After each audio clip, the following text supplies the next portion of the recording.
Terima kasih masih bersama kami Nusantara People, dan tadi di segmen sebelumnya sudah disinggung oleh rekan saya Desta bahwasanya di segmen ini akan membahas tentang namanya kasus KDRT yang lagi ramai dibicarakan masyarakat Indonesia, yang dimana kasus kekerasan dalam rumah tangga oleh seseorang pria pada istrinya di Surabaya yang terekam dalam CCTV.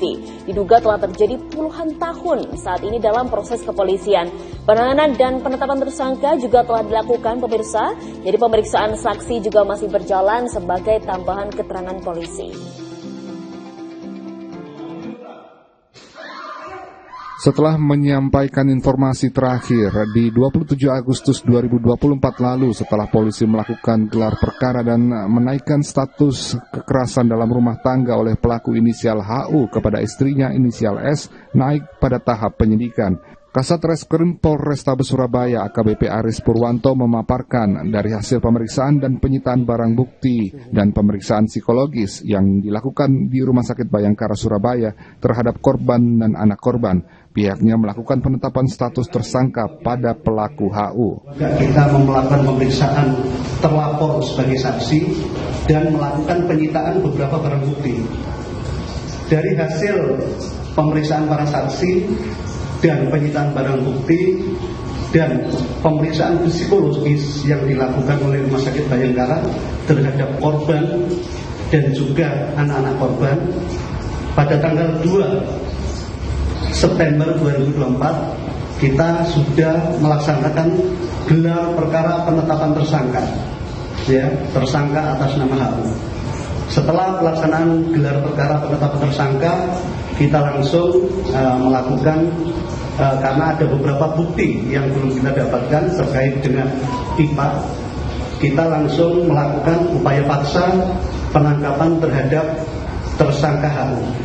Saat ini, kuasa hukum tersangka HU, Doni Adinegara, menjelaskan malam dini hari polisi mendatangi kliennya untuk dibawa ke Mapolrestabes Surabaya karena statusnya sudah tersangka.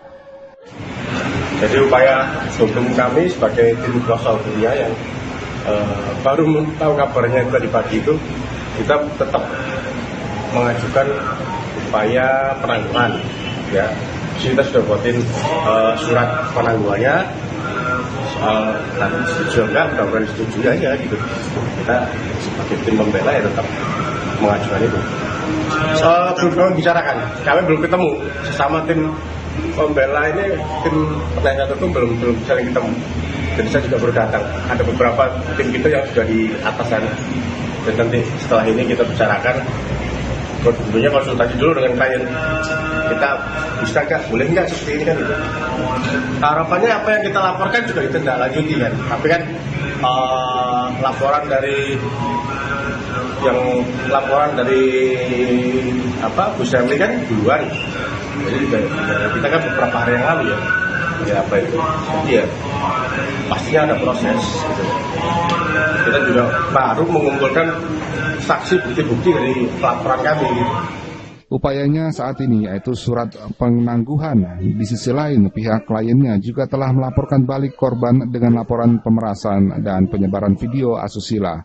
Sebagaimana dugaan yang dilakukan tersangka HU melakukan tindakan kekerasan fisik dan psikis dalam rumah tangga, polisi menjerat pelaku dengan pasal 44 ayat 1 dan pasal 45 ayat 1 junto pasal 64 KUHP dengan ancaman pidana 5 tahun penjara.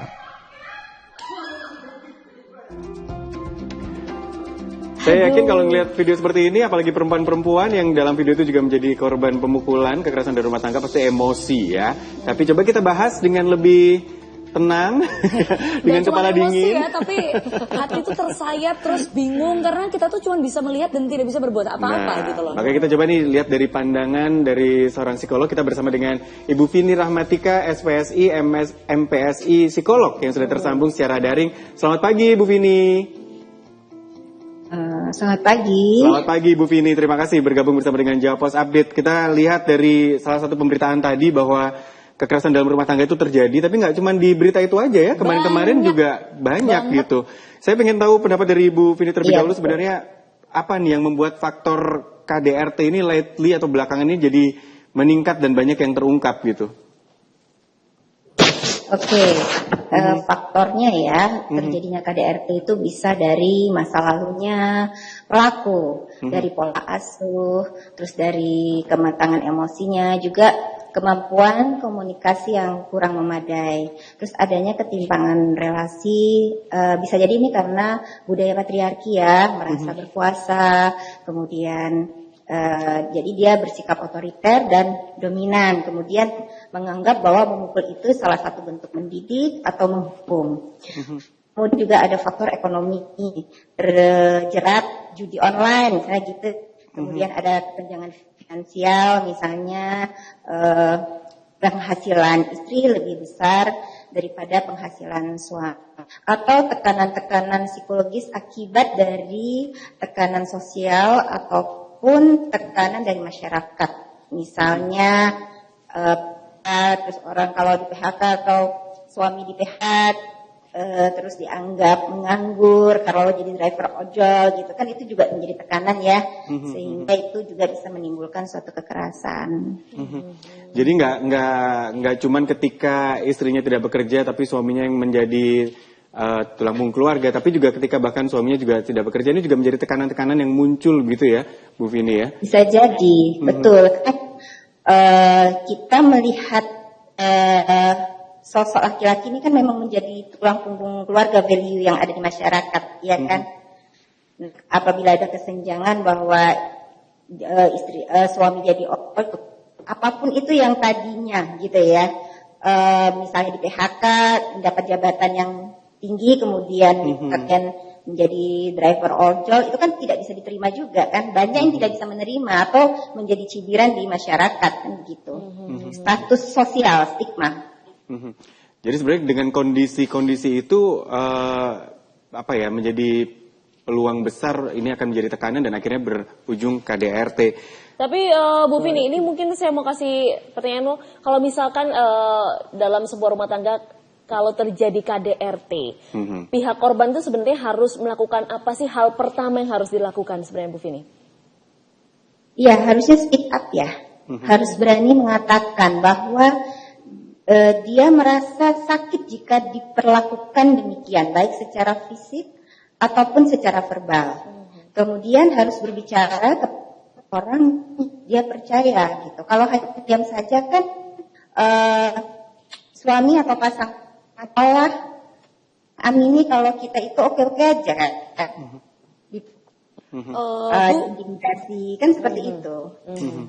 Bu Vini, seringkali KDRT yang memang saat ini marak itu ada yang terjadi di rumah tangga pasangan muda, tapi yang baru-baru aja beritanya bahkan baru saja kita sampaikan, katanya KDRT ini sudah terjadi 20 tahun pernikahan, udah puluhan tahun terjadi. Nah, kira-kira ini kenapa ada faktor di mana korban itu bertahan sampai puluhan tahun tinggal dalam kekerasan dalam rumah tangganya, Bu Vini? Iya, kenapa ya bisa bertahan padahal pernikahannya sekian tahun ya, gitu ya. Nah itu satu ya, keputusan untuk bercerai itu kan sulit bagi perempuan gitu ya, apalagi kalau ada value agama yang diadopsi, anut. Cerai itu tidak boleh, cerai itu dosa, kan seperti itu ya. Nah itu juga value. Itu karena kita diam gitu ya, yang seperti saya katakan tadi bahwa kalau diam akhirnya kan mengamini bagi pelaku atau pasangan bahwa ya karena kamu tidak ngomong sehingga perilaku itu boleh diulang gitu. Dan akhirnya perempuan itu juga menormalisasi kan, ya udah nggak apa-apa, nerima, hanya bentuknya nerima. Terus juga kebanyakan perempuan itu tidak berani bercerai atau tidak cerai itu karena faktor anak dan juga faktor finansial, ekonomi, gitu kan.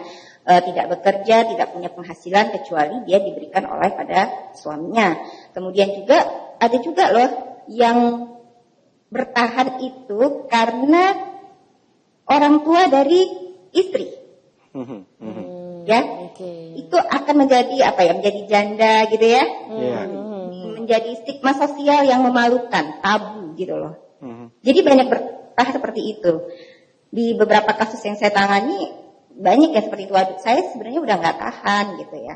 Tapi orang tua saya mengatakan ya sudahlah bertahan saja gitu kan ya. Seperti itu. Jangan dikira juga bahwa apakah selalu faktor ekonomi gitu ya. Perempuan-perempuan yang punya kedudukan atau jabatan penting di perusahaannya atau di kantornya pun banyak mengalami KDRT dan tidak berani bercerai gitu ya. Karena faktor pengambil keputusannya juga tidak bisa dia sendirian, tapi juga melihat dari orang tuanya yang tidak mengizinkan dia untuk bercerai gitu. Bu Vini, kalau kembali ke menjadi korban KDRT itu harus speak up gitu ya. Yang pertama, ketika speak up itu ke pasangan ya, yang notabene adalah yang melakukan KDRT, itu apakah juga perlu dilakukan? Dan ketika speak up ke luar rumah tangga itu kan biasanya ada keengganan, ada rasa malu segala macam.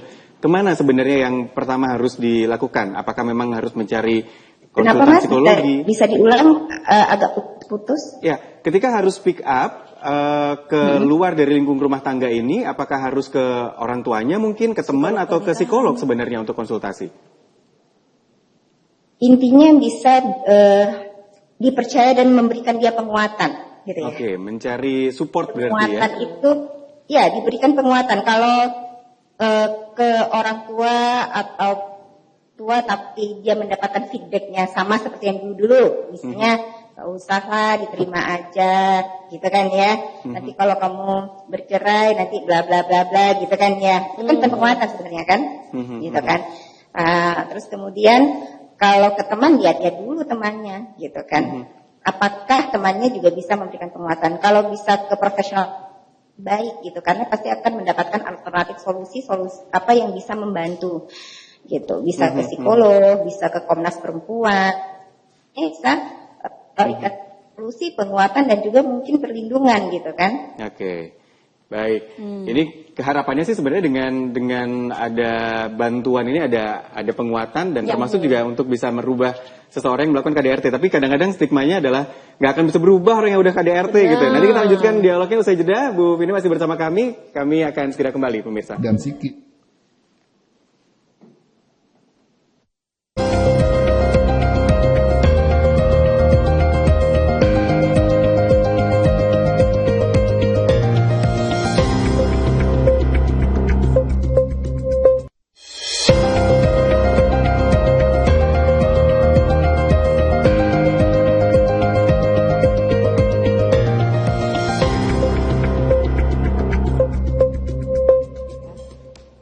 Nusantara People, kita masih di segmen yang membicarakan seputar kekerasan dalam rumah tangga.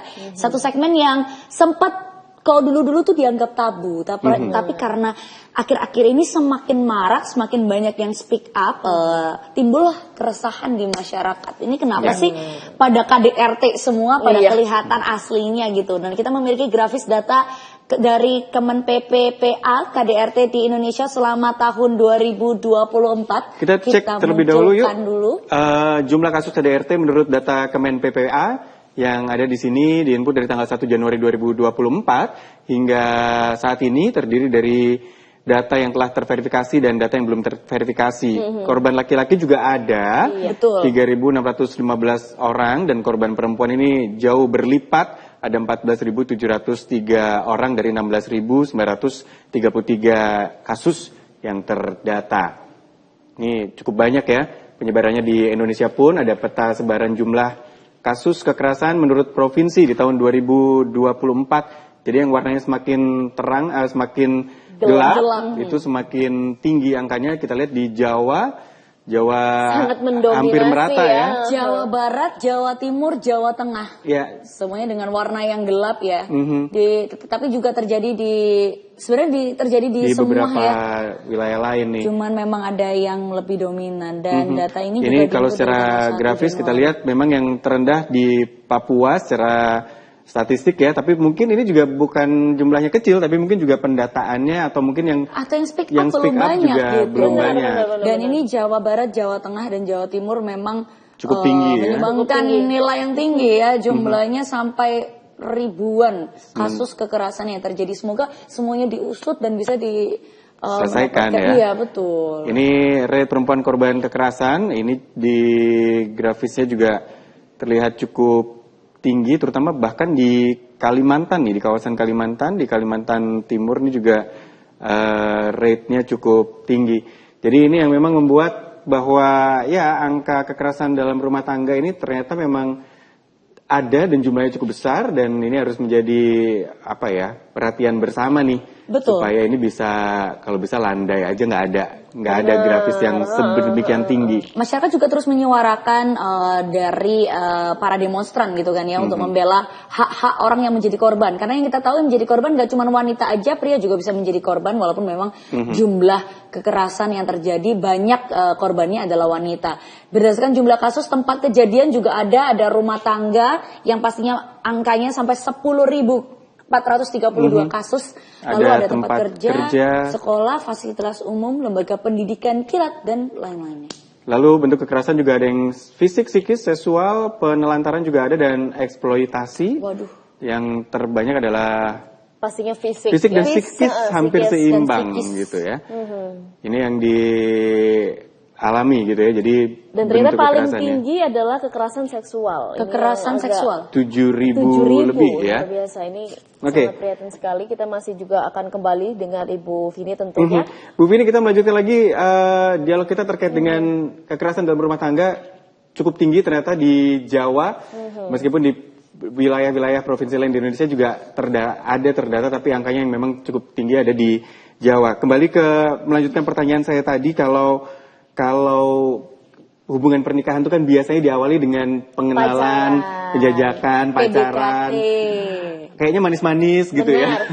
Tapi setelah menikah ternyata ada aja kejadian seperti ini. Kenapa seseorang tuh bisa sedemikian berubah begitu ya, Bu Vini? Sebenarnya pada saat waktu kita berpacaran, masa pengenalan itu kan memang yang ditampilkan yang manis-manis aja kan. Karena kan kita nggak 24 jam bersama dia, ya kan. Dalam seberapa lama sih mampu menampilkan topengnya? Kan nggak lama-lama. Semua pasangan berapa sih pacarnya, 1-2 aja kan, ya kan. Untuk berlaku manis itu memungkinkan gitu, sehingga bisa jadi itu tidak terdeteksi. Yang kedua, ada juga yang sudah deteksi, seperti ada beberapa ya kasus yang masuk ke saya. Sebenarnya pacarannya itu sudah 5 tahun gitu ya, dan menikah di usia pertama itu sudah mengalami kekerasan. Gitu. Jadi pada saat saya tanya, apakah pada saat pacaran itu sudah tahu, sudah pernah melihat atau merasakan apa yang dia ini, ya dia jawab sebenarnya sudah, dari kekerasan emosional gitu ya, kekerasan verbal. Kalau kekerasan verbal itu kan seperti mengucapkan kata-kata yang tidak sepantasnya gitu ya, terus kemudian mengolok-ngolok, menjejak penampilan, terus kemudian bahkan kekerasan fisik pun diterima gitu. Tapi ya kembali lagi karena si laki-lakinya minta maaf, bermanis-manis, dikasih hadiah, dan kebetulan kebanyakan perempuan itu begini, nanti kalau udah nikah bisa berubah gitu ya. Gitu. Wah, gitu ya. Bisa berubah, nanti bisalah membantah gitu ya. Nah, ini yang sering saya tekankan gitu ya untuk para remaja sekarang, bahwa jangan pernah mau jadi malaikat gitu. Karena kita nggak akan pernah bisa merubah seseorang kalau orangnya tersebut itu dan tidak sadar dan tidak pernah mau menyadari bahwa dia itu harus berubah. Gitu. Tidak akan pernah bisa kita membantu gitu loh kalau ini juga tidak sadar bahwa dia itu salah. Kan? Jadi jangan pernah mau gitu terlibat terlalu jauh gitu dalam suatu hubungan yang tidak menyenangkan, atau hubungan yang toksik, atau hubungan yang penuh dengan kekerasan. Kalau memang di awal sudah tahu, ya untuk diteruskan kan gitu. Jadi memang ketika kita terjebak dalam hubungan toksik, sebaiknya kita melakukan evaluasi ya untuk meneruskan ini, atau malah ada yang bahkan kata Bu Vini sampai melangkah ke jenjang pernikahan padahal sudah terjebak di hubungan toksik. Toksikannya sudah ada gitu pada saat pacaran. Gimana Bu Vini jika banyak remaja ya, namanya remaja, emosinya naik turun, dikasih bunga dikit, dikasih coklat dikit langsung memaafkan luluh gitu. Jadi kalau saat ini kita harus informasikan apa sih ke masyarakat untuk mengevaluasi hubungannya sebelum sampai di tahap warningnya apa nih? Remaja, dewasa awal gitu, range 15 sampai 25 gitu ya. Ya itu sebenarnya ini ya harus disadari dulu bahwa ini bukan relasi sehat, gitu. Ya kan? Relasi yang menyenangkan, relasi yang bisa saling menguatkan gitu. Relasi yang membuat satu sama lain merasa nyaman. Kan begitu. Terus yang kedua, apakah hubungan ini nih layak atau enggak sih? Apa pantas sih untuk diteruskan gitu? Apa sih benefitnya untuk kita gitu? Ya bucin, kalau bucin ya jangan bucin-bucin bener lah ya gitu kan ya. Enggak sih? Tapi kan harus aware bahwa ketika orang yang sebenarnya sayang itu kan tidak akan mungkin menyakiti kan. Apalagi secara sengaja. Kalau tidak sengaja memungkinkan, nggak pernah tahu apakah sesuatu kan itu tergantung subjektif, bener kan? Tapi kalau sengaja berulang kali gitu ya, dan itu terasa menyakiti, artinya kan ini layak untuk dipertimbangkan, gitu. Ya kan? Terus kemudian evaluasi yang lainnya adalah asertif, tentunya harus speak up gitu kan, bahwa aku nggak nyaman nih diperlakukan gini, aku nggak suka kamu menyakiti aku, memukul aku, ngejek aku nggak suka, aku nggak nyaman gitu. Terus jangan pernah tinggi lah sama hubungan yang kayak begini gitu ya. Terus terakhir kemudian fokus saja sama diri sendiri, cintai, maafkan diri sendiri karena orang itu nyakitin kita. Oke. Ya kan? Tapi Bu Vini, mungkin apakah orang yang sedang mengalami KDRT atau yang melakukan KDRT ini memang dari sisi psikologinya sendiri tidak akan pernah bisa berubah? Apakah memang ada bisa berubah tapi dengan faktor lain atau bagaimana tuh Bu Vini? Bisa berubah. Menyadari, Kak. Kuncinya? Dia bisa menyadari bahwa ada itu memang bermasalah, gitu kan. Dan tentunya tidak sendirian, dia perlu professional helper itu, bisa ke psikolog gitu kan ya. Karena kan ini prosesnya akan panjang, dia akan membutuhkan treatment psikologi, psikoterapi untuk bisa membantu dia untuk berubah gitu. Dia kan perlu tahu dulu kenapa sih dia seperti ini, kenapa dia menjadi orang yang agresi gitu, kenapa dia dirinya tidak kenapa dia mudah mengintimidasi, itu kan perlu kita pahami dulu gitu, masa lalunya seperti apa, terus kemudian apa komitmennya pada diri sendiri. Jadi sebenarnya bisa ada harapan, tapi harus sadar dulu dan melalui proses yang panjang. Iya, bisa cuma sadar dan mau dibantu, sadar dan mau dibantu. Nah, sadar dan mau dibantu. Tapi kan kalau sadar dan mau dibantu ini dua hal yang susah untuk orang yang kadang-kadang banyak yang pasangan gini. Saya bisa nggak ya dia berubah? Saya bawa dia ya ke sini misalnya, ke psikolog, ke saya misalnya gitu.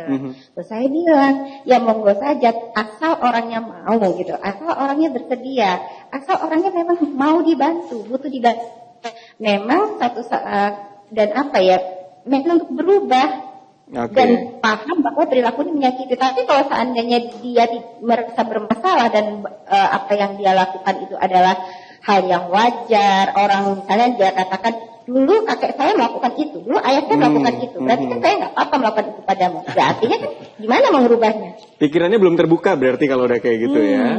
Iya, artinya kan dia ngelihat role model ya, tapi yang dia tiru gitu kan ya, bahwa tadi ada hal-hal lain atau apanya yang nggak apa-apa karena emang kayak gitu mendidik istri atau mendidik pasangan kayak gitu nanti terusan misalnya begitu kan.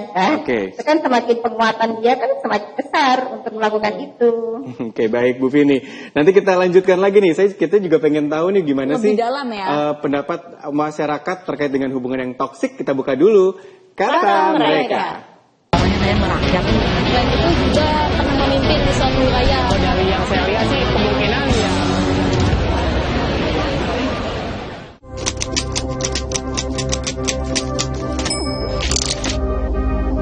Kasus KDRT sendiri itu pastinya menurutku itu perbuatan yang salah dan tidak dibenarkan karena pastinya kalau KDRT itu dipicu oleh satu masalah. Nah, dari penyelesaian masalah sendiri itu dengan KDRT itu menurutku itu ada hal yang salah dan nggak bisa dimaafkan sama sekali baik dari pihak manapun. Dan kan KDRT itu sendiri kan bukan dari kayak pasangan-pasangan tapi juga kayak seluruh anggota keluarga ya. Jadi itu dari siapapun pelakunya itu menurutku nggak bisa dibenarkan, nggak bisa dimaafkan apapun alasannya. Kasus KDRT menurutku tuh kayak apa sih orang yang ngelakuin hal tersebut tuh kayak bener-bener sampah masyarakat sih. Soalnya kayak dia udah menyakiti orang lain, terus dia juga gak tahu dasar-dasarnya melakukan KDRT itu apa. Bener-bener wis gila ngakal sih menurutku. Sebelum adanya KDRT kan biasanya kan kita udah saling sayang nih sama pasangan. Terus ada kejadian seperti itu juga sangat disayangkan. Kenapa kok sampai kejadian seperti itu terjadi gitu.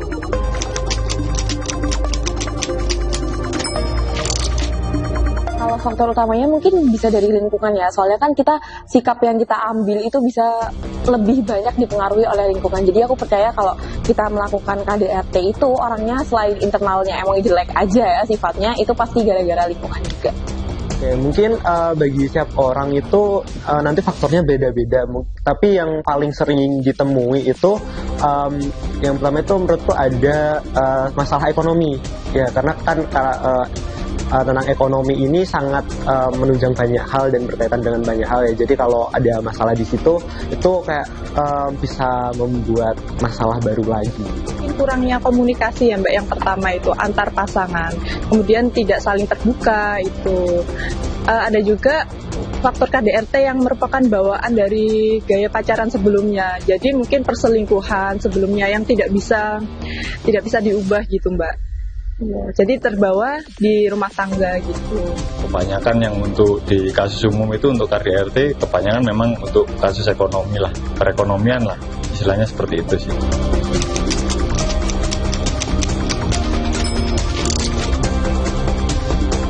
Di sekitar saya ada pelaku KDRT, saya sesegera mungkin bertanya kepada korban penyebabnya apa, asal muasalnya terjadi KDRT itu bagaimana. Kemudian kalau tuh korban tidak berani untuk melapor, saya akan bantu untuk melapor ke kepolisian tersebut. Melerai atau mungkin memberikan memberikan ya tadi mungkin memberikan pelarian untuk masalah KDRT yang terjadi yang di depan mata saya sih. Yang pertama itu pastinya dari kita sendiri itu kalau ada korban itu mendampingi ya dari proses hukumnya ataupun psikologi dari si korban itu. Jadi mendampingi dia dan memberikan arahan-arahan yang sesuai pada jalur hukum gitu. Bagaimana menindak perilaku KDRT itu. Segera lapor ke pihak yang berwajib dan berwenang seperti Komnas HAM atau mungkin bisa ke polisi atau bisa langsung viralin di media sosial.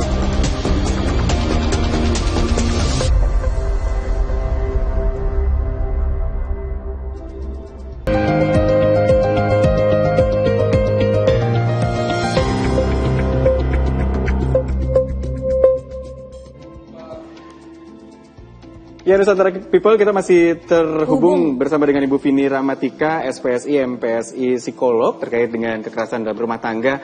Bu Vini, kalau seandainya, meskipun kita nggak berharap ya, seandainya aja ada di antara pemirsa yang sekarang ini merasa hubungannya sudah toksik, sudah menjadi korban juga bahkan dalam kekerasan rumah tangga ini, apa yang bisa bangun mindsetnya untuk berani speak up? Karena biasanya kan mereka juga udah terlemahkan secara mental juga, Bu Vini. Apa nih cara gampang untuk bisa membangun kepercayaan diri mereka untuk speak up dan menemukan solusi? Paling gampang emang harus dulu bahwa ini bukan relasi yang sehat. Itu dulu. Terus kemudian ya memang yang kedua udah butuh professional helper, Mas. Gitu. Jadi nggak boleh denial ya, nggak boleh denial dengan keadaan itu ya? Nggak. Jadi ya itu harus terima bahwa nerima emosinya bahwa lagi nggak baik-baik aja gitu loh. Itu kan sebenarnya kan ya itu terjadi denialnya kan nanti dia juga akan baik lagi, nanti dia juga minta maaf, nanti akan balik lagi kan begitu ya yang sering terjadi ya gitu kan. Sehingga rasa sakit itu terlupakan ketika sudah dapat hadiah, sudah dapat perlakuan manis gitu ya. Tapi sebenarnya kembali lagi yang juga harus dipertimbangkan juga salah satunya adalah perkembangan emosi anak. Oke. Itu juga penting ya. Karena itu harus diputus rantainya, Mas. Rantainya harus diputus. Karena tadi itu harus diputus rantainya. Karena akan menimbulkan trauma. Anak yang mengalami kekerasan itu juga sebenarnya juga korban trauma. Dia memang bukan dia yang mendapat kekerasan, tapi kan dia menyaksikan, gitu. Sehingga ada dua, kedepannya bisa jadi pelaku atau kedepannya juga bisa jadi korban kan gitu. Iya juga ya, karena kan pernah menjadi trauma di masa lalu. Jadi antara dia akhirnya ingin melakukan KDRT atau dia ketika jadi korban dia tidak bisa menyelamatkan diri karena nggak pernah. Karena ketika jadi pelaku kan dia bahwa pola yang dianut adalah bahwa kedepannya tangan itu ya memukul itu wajar, menyakiti itu wajar gitu. Nah, begitu juga ketika dia korban bahwa oh iya sakit ini nggak apa-apa dulu, ibuku juga nggak apa-apa kok, gitu kan ya, gitu kan. Jadi sakitnya aku nerima aja, gitu kan ya. Dulu mama juga bisa nerima aja kok. Jadi ada idealisasi gitu kan. Nah ini segera putuskan rantai itu. Harus pertimbangkan. Jadi harus berani seperti untuk kesehatan mental sampai kapan, gitu kan? Karena kan apa benefitnya untuk diteruskan, gitu kan? Terutama kesehatannya seperti itu. Banyak kali kita kan mengetahui banyak masyarakat yang mungkin masih terus menyampaikan ya ini kan bertahan untuk anak gitu. Tapi ternyata yang disampaikan oleh Bu Vini malah yang harus kita pedulikan adalah mental anak gitu. Justru itu yang harus dibangun. Bu Vini, kalau tadi dari pengalaman pengalaman, pemaknaan kan gitu. Bu Vini, kalau tadi saya tanyakan dari sudut korban, sekarang kalau kejadian ini kan juga pasti karena ada pelakunya gitu ya. Ketika seseorang mungkin ada di kondisi yang tadi mungkin seorang yang tadi punya jabatan menjadi nggak punya jabatan, tertekan dan mungkin emosinya jadi nggak stabil, apa juga yang harus dipikirkan, mindset apa yang harus ada dalam pikirannya supaya tidak menjadi pelaku KDRT? Tidak meluapkan emosinya. Tidak meluapkan emosinya menjadi seperti itu. Ya, itu kan ketika kita dalam kondisi tertekan gitu ya, harus aware bahwa apa yang kita lakukan itu menyakiti orang lain, itu dulu kan. Karena kalau memang seseorang itu kan bisa berlaku agresif ketika dia tertekan ya, misalnya diejek berkali-kali, padahal kita sebenarnya mungkin bukan orang ya. Misalnya kita cukup mampu misalnya kita ada seseorang yang mampu untuk mengendalikan emosi dalam situasi tertekan. Tapi kalau dilakukan berulang-ulang, orang akan memunculkan agresivitasnya, betul nggak sih? Ya kan. Nah itu ada orang yang seperti itu. Ya kalau bisa sih ketika dia paham bahwa itu adalah perilaku agresi yang cenderung untuk menyakiti orang lain, maka dia harus mencoba untuk mengelola emosinya dengan berbagai cara. Bisa dengan relaksasi, teknik pernafasan gitu ya. Bisa juga bercerita dengan orang lain. Itu juga butuh loh. Gitu. Mau mendapatkan penguatan untuk mendapatkan sesuatu yang insightful lah. Itu nggak boleh gitu loh. Apapun kondisinya, tertekan seperti apa, itu perilaku agresif itu sesuatu hal yang tidak oke untuk dilakukan gitu kan. Itu menyakiti pasangan, menyakiti anak gitu. Seperti itu sih. Ya. Terima kasih Bu Vini Ramatika, ini bagus sekali, maksudnya menenangkan diri supaya tidak menjadi pelaku. Tarik nafas panjang dulu aja itu paling gampang kayaknya ya Bu Vini ya. Itu paling gampang. Kalau enggak nulis surat bisa loh, maksudnya nulis segini. Bisa nulis surat sama pasangan gitu kan ya. Kadang-kadang atau misalnya pasangannya itu orang yang bisa komunikatif gitu ya, atau pasangannya itu menyenangkan, dia bisa meminta kepada istrinya, misalnya kalau aku sedang di luar kontrolku, aku tolong dipegang ya, aku tolong dipeluk ya. Minta bantuan dari pasangannya untuk melakukan sesuatu juga untuk meredam itu. Minta bantuan dari pasangannya jika memang komunikasinya mereka adalah komunikator yang memang komunikator yang memang begitu lah ya. Tapi kalau istrinya kadang-kadang kan pasangan yang udah disakitin kan takut ya untuk mendekat gitu kan ya. Betul. Takut untuk mendekat. Nah, carilah orang yang bisa percaya, tapi yang jelas kepada masyarakat ketika ada pelaku atau korban, tolong tahan lisannya untuk tidak menghakimi. Siap. Biasanya ketika datang kan, loh kok iso sih gitu ya. Kok Jangan bisa menghakimi kamu dulu. Kan udah justru Dengarkan kamu dulu. bisa gini kan salah itu nyakitin kan Baik. gitu ya. Kita tuh Oke. langsung melakukan judgement. Terima kasih Ibu Vini untuk Ya, kan? ulasannya, untuk insight-insightnya pada Luar pagi hari ini biasa. luar biasa. Kita jumpa lagi lain waktu Ibu Vini. Sehat selalu, selamat Sama-sama, pagi. Pagi, sehat Nah. juga.